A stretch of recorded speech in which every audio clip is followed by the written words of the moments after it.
artificial intelligence is also increasingly determining our communication. It's there, behind every search, hidden from view. In social networks, intelligent algorithms control what we see and thus influence what we read and what we don't. But there's a problem: fake news. Capturing and reselling our attention and our digital data has become big business. Information technology firms are among the most valuable companies in the world.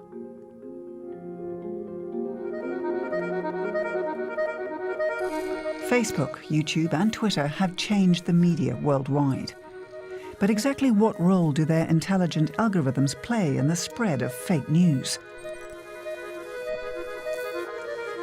In 2018, a team of scientists from Boston analyzed the spread of fake news. The study was led by Professor Sinan Aral. It was the largest worldwide study that had ever been conducted on the spread of fake news on social networks. While information is abundant, attention is scarce. So there's way more information than we can process. And so these platforms help us by curating the information and, as you said, prioritizing what comes first in our news feed, what comes second, what comes third. And they have a machine, an algorithm based on machine learning that is deciding what gets shown first, second, third, or in fact, what gets shown at all. Some things are not shown. It's not the case that every piece of information is shown to everyone. But which criteria do Facebook and Twitter use to program their algorithms? The incentives of the people writing those algorithms are based on the incentives of the platforms, the companies that they work for.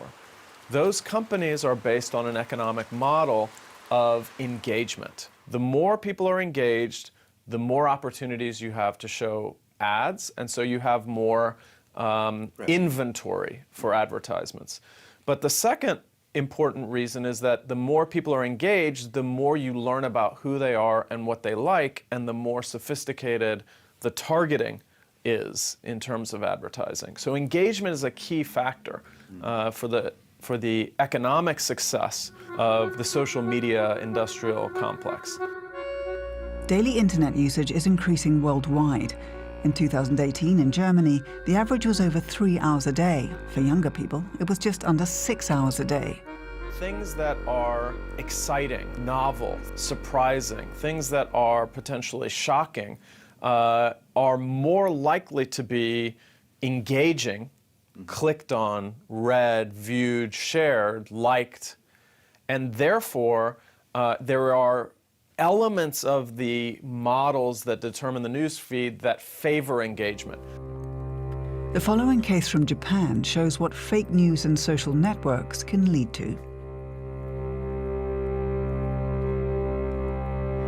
Videos showing young women who allegedly became ill after a cervical cancer vaccine were posted online.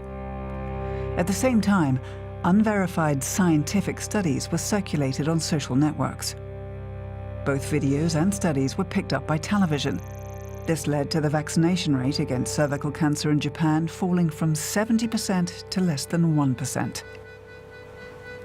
How could it be that false information could turn an industrialized country like Japan against a globally recognized vaccination?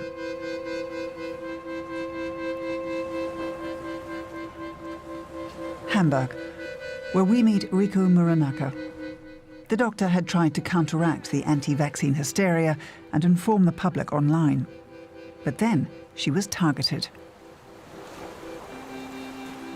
I was harshly attacked in the Twitters or social media when I started writing about the safety of the vaccines.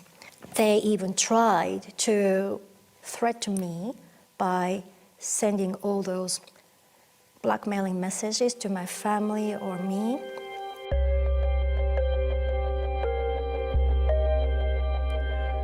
Rika continued undeterred. She analyzed the vaccination opponents' facts, checked the scientific validity of their experiments, and published her results in a book. After all, I was just stormed and, by the criticism, and one day I just decided to shut up Twitter for a while. But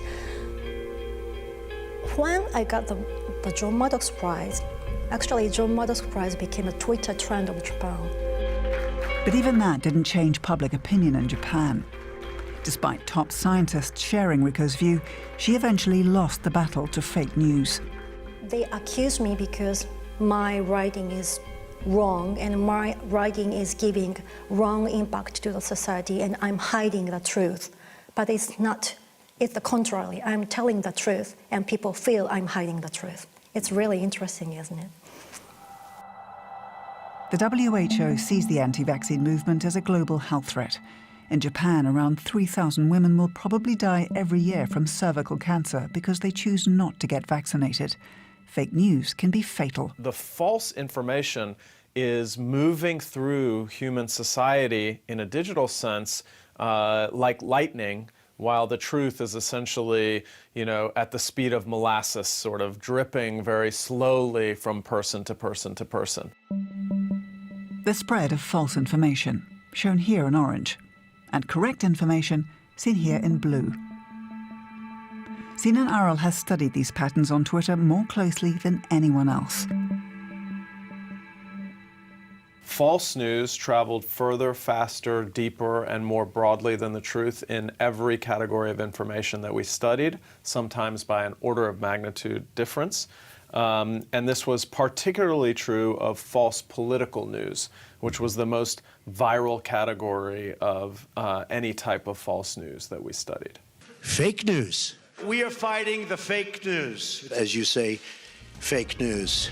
Ask a question, sir. Go ahead. Sir, can you state, Mr. President-elect, go ahead. Can you state Fake news has changed the political climate worldwide.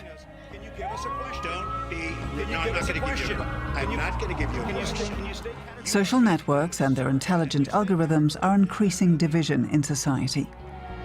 They vie for our attention, feeding us exactly the information we like.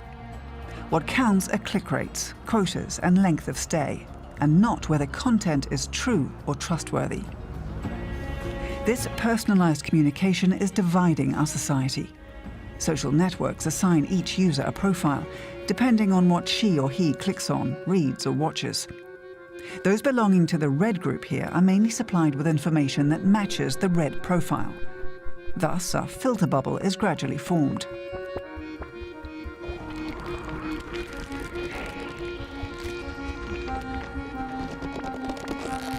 Everyone lives within their own network. Our opinion is echoed by like-minded people. Contradictory information and opinions hardly enter our bubbles.